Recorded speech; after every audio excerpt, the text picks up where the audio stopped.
15 फरवरी की देर रात दुबई से एक फ़ोन कॉल उत्तर प्रदेश की बांदा जिले में बजता है। वो फ़ोन कॉल शहजादी का था जो अपने माता पिता से आखिरी दफ़ा बात कर रही थी। शायद वो इसके बाद कभी बात ना कर पाएँ, इस बात का उन्हें मलाल भी था। तो एक बात उनकी आवाज़ों में जब वो माता पिता से अपने अब्बू अम्मी से जब बात कर रही थी, तो एक डर भी था सर कि अब उनको फांसी होने वाली है, क्योंकि उनका जो कैप्टन था, जेल का जो कैप्टन था, जो कोर्ट का कैप्टन था, उन्होंने आके उनसे बताया कि आपको 24 घंटे के अंदर फांसी हो जाएगी। सर कितना दुखद होता है जब एक बेटी माँ बाप के ज़िंदा रहते हुए जब बिटिया खुद फ़ोन करके अपने माँ बाप से कहे कि अब्बू या अम्मी मुझे 24 घंटे के अंदर फांसी हो जाएगी, आप लोग सुकून से रहिएगा, किसी से दुश्मनी मोल मत लीजिए। कितना भारी ये शब्द है। अमूमन हम बात कर रहे हैं तो तभी थोड़ा मन भारी सा हो रहा है। एक बिटिया दूर देश से, वो भी पिछले 4-5 सालों से दुबई है, किस तरीके से फंसा के उसे ले जाया गया। एक ह्यूमन ट्रैफिकिंग का भी केस आ सकता है अगर अलग अलग एंगलों से देखें तो कितना भारी होता है एक माँ बाप के लिए, वो भी उम्र का उस पड़ाव पे हो जब वो खुद अपनी अंतिम समय की गिनती कर रहे हो कि अब नहीं तो तब हम कब परलोक सिधार जाएं। तो ऐसे में क्या क्या वो मनोदशा क्या होगी परिवार की, और इस पूरे मामले को आप कैसे देखते हैं सर? देखिए गौरव, सबसे पहले तो जिन दर्शकों को ये मामला पता नहीं होगा उनको मैं ये मामला बता देता हूँ। दरअसल उत्तर प्रदेश के बांदा जिले की रहने वाली एक महिला थी, शहजादी। बचपन में उसके साथ एक हादसा होता है जिससे उसका चेहरा बुरी तरीके से झुलस जाता है, और जब वो जवानी की दहलीज पर पहुंचती है तो सोशल मीडिया के माध्यम से उसे आगरा के एक युवक से उसकी नज़दीकी बढ़ती है। आगरा की उस युवक का नाम बताया जा रहा है उज्जैर। उज्जैर उसे आगरा बुलाता है और कहता है मैं तुम्हारा इलाज करवा दूंगा। वो उज्जैर के झांसे में आकर आगरा चली जाती है और आगरा में उज्जैर के साथ रहती है, और इसके बाद उज्जैर उसे झांसा देकर भेज देता है दुबई। दुबई जाकर वो एक हाउस हेल्प की तरह काम करने लगती है और एक परिवार के साथ जुड़ जाती है जहाँ पति पत्नी थे और उनका एक 4 साल का बच्चा था। बताया जाता है कि वो बच्चा बचपन से ही, मतलब जब से वो पैदा हुआ, वो बीमार ही रहता था और उसकी देखभाल करने का काम शहजादी को मिला था। और कुछ समय बाद क्या होता है कि उस बच्चे की हो जाती है मृत्यु, और इसकी हत्या का इल्ज़ाम लगता है शहजादी के ऊपर, और इसके बाद शहजादी को जेल में डाल दिया जाता है और कई दिनों तक केस चलता है और आखिर में उसे सजाए मौत मिलती है। और अब बताया जा रहा है कि दुबई में उसे 16 फरवरी को उसे फांसी की सज़ा दी जानी थी। इससे पहले उसकी जो आखिरी इच्छा थी उसके तहत उसे अपने माता पिता से फ़ोन पर बात करने की इजाज़त दी जाती है, और वो आधी रात को फ़ोन करती है और कहती है कि अब्बू अम्मी, ये आखिरी बार मैं आपसे बात कर रही हूँ, इसके बाद मैं शायद कभी बात ना कर पाऊँ, मुझे फांसी पर लटका दिया जाए या मेरी जान ले ली जाए। ये मामला हुआ शहजादी के साथ। अब इसमें कई सारे एंगल्स आ रहे हैं, हालांकि अभी इसकी पुष्टि नहीं हो पाई है कि शहजादी को अभी तक मौत की सज़ा दी गई है या नहीं दी गई है, लेकिन ये मामला अपने आप में एक हैरान करने वाला है। एक महिला जो उत्तर प्रदेश में अपने घर में रहती है, किस तरीके से उसे बहला फुसला कर यहाँ लाया गया। हम बचपन से ही सुनते आ रहे हैं कि सारे जहाँ से अच्छा हिंदुस्तान हमारा। हम जब जब ये भूले हैं तो कई बार ऐसा होता है कि हमारे साथ दर्दनाक हादसे होते हैं। आप अभी देखेंगे कि अमेरिका से जिस तरीके से लोगों को डिपोर्ट किया जा रहा है, इससे पहले जो लोग इजराइल गए थे उन्होंने भी अपनी दर्दनाक दास्तानें सुनाई। इसके अलावा भी अन्य दूसरे देशों में जिस तरीके से लोग जाने की कोशिश करते हैं और उसके बाद जो उनका अंजाम होता है, ये हम सभी को पता है। और ये ऐसा पहली बार नहीं है, दुबई या दूसरे अन्य देशों में जब भारतीय लोगों के साथ ऐसा वो वहाँ गए और दूसरे उन्हें एजेंट्स ने या दूसरे लोगों ने झांसा देकर कुछ काम का बहाना करके, नौकरी दिलाने का बहाना करके, या फिर पैसे के लालच में या किसी अन्य लालच में दूर देश भेज दिया या विदेश भेज दिया, और उसके बाद उन्हें इस तरीके की मुसीबत में फंसना पड़ा। अब यहाँ मुश्किल ये बढ़ जाती है कि घर वाले जो हैं, परिवार वाले लोग जो हैं, जो भारत देश में रह रहे हैं, माता पिता जिनकी हालत आप गौरव बता रहे हैं कि किस तरीके से वो खुद अपनी उम्र के आखिरी पड़ाव पर हैं, और ऐसे में आखिरी वक्त में अपनी बेटी की तस्वीर भी ना देख पाना, मतलब एक फ़ोन कॉल में वो बेटी जिसे उन्होंने बचपन से पाला पोसा सहेज कर रखा, इस दुनिया से लड़ना सिखाया, इस दुनिया में जीना सिखाया, वो अचानक कहती है कि अब मैं कल नहीं रहूँगी, या अब कभी मैं आपसे बात नहीं कर पाऊँगी, आप मेरी आवाज़ नहीं सुन पाएंगे, आप मुझे देख नहीं पाएंगे, आप मुझे महसूस नहीं कर पाएंगे। तो बहुत ही दर्दनाक हो गई। पंकज सर, मैं आपसे एक चीज़ जानना चाहूँगा कि जिस तरीके से, चूँकि बांदा इतना विकसित एरिया है नहीं उत्तर प्रदेश का, तो एक ऊपर से गांव की लड़की थी, तो जिस स्थिति में देखिए, अमूमन देखने को हमने देखा है कि उत्तर प्रदेश में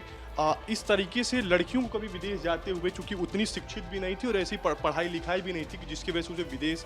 भेजा जाए या फिर उसे जाना पड़े। लेकिन जिन हालातों में वो गई थी, जिन परिस्थितियों में गई थी और जिस तरीके से जब वहाँ की स्थानीय जो वहाँ कोर्ट थे उसे सजा सुनाने का उनके माता पिता ने, प्रधानमंत्री हों चाहे राष्ट्रपति हों या फिर मुख्यमंत्री, उनके वहाँ लगातार अप्लीकेशंस दिए, दरख्वास्त करें, लेकिन उसके बाद भी सुनवाई नहीं हो। एक तरफ हम लगातार दलील देते हैं वैश्विक मंचों पर कि हमारा जो डिप्लोमेट्स है इतना ये हो गया है, हमारी डिप्लोमेटिक्स जो टीम है वो इतना आगे बढ़ के काम कर रही है, हम वैश्विक मामलों पे ऐसे टैकल कर लेते हैं मामलों को। तो क्या एक तरीके से डिप्लोमेटिक फेलियर भी हो सकता है, क्योंकि अमूमन 4 साल के बच्चे के मौत को लेकर इतना बड़ा, अगर चूंकि वो अलग देश है, हालांकि वहाँ के कानून अलग हो सकते हैं, लेकिन इतना बड़ा मामला अगर हमारे वहाँ होता तो क्या इस तरह की ही सज़ा का प्रावधान होता और इस तरीके से ही चीज़ें निकल के सामने आती? देखिए, इसमें क्या है, जो इस्लामिक कंट्री है, खास करके दुबई के कानून इस मसले में काफ़ी सख्त है। और देखिए, दुबई में सबसे बड़ी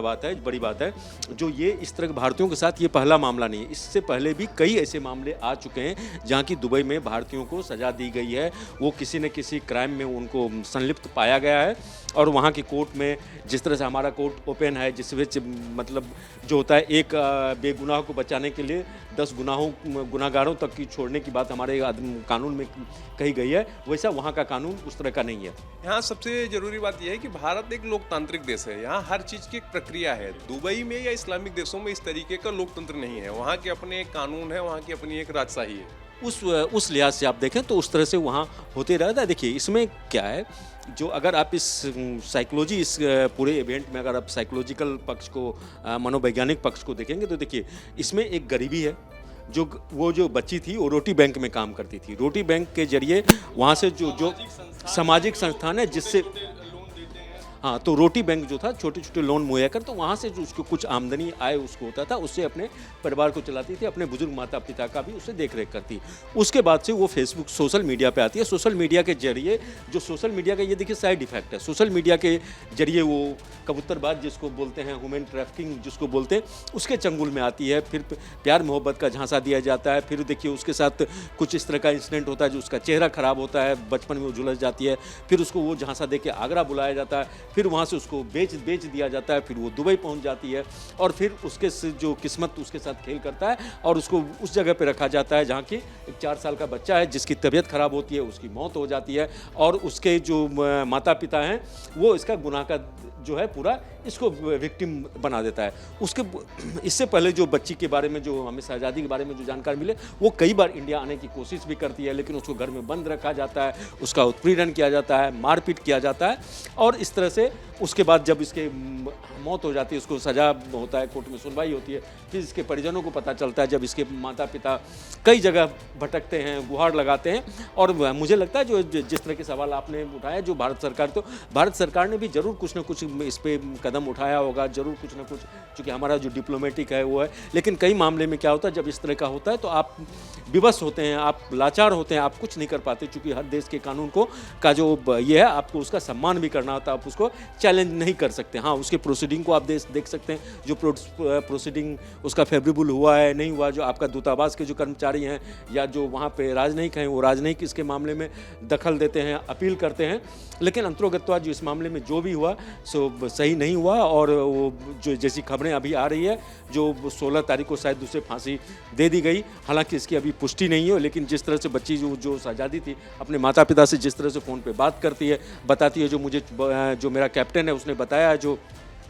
आपको 24 घंटे के अंदर फांसी दे दी जाएगी, आपकी अंतिम इच्छा क्या है तो आप ये बताइए। तो उसने अंतिम इच्छा अपने माता पिता से बात करने का किया और माता पिता को जिस तरह से उसने फ़ोन पे बात किया, हमने उसका जो ऑडियो सुना वो काफ़ी रुदन वाला था, काफ़ी मार्मिक था और मतलब आँख से आंसू निकालने वाला था। देखिए, आपने हमारे दोनों वरिष्ठ सहयोगियों को सुना और पूरे मामले की तह तक जाने के हमने प्रयास की, लेकिन सवाल अभी भी वही है कि आखिर कब तक इस तरह से एक शहजादी तो आज हम लोग के बीच नहीं रही, लेकिन आखिर कब तक और दूसरी शहजादी इस तरीके से आर्थिक तंगी के अभाव में विदेशों में जाकर अपने प्राण ऐसे देते रहेंगी। फिलहाल के लिए इतना ही और देश और दुनिया की खबरों के लिए देखते रहिए न्यूज़ स्ट्रीम। न्यूज नेशन अब व्हाट्सएप पर खबरों के ताजा अपडेट के लिए न्यूज नेशन के इस QR कोड को स्कैन करें।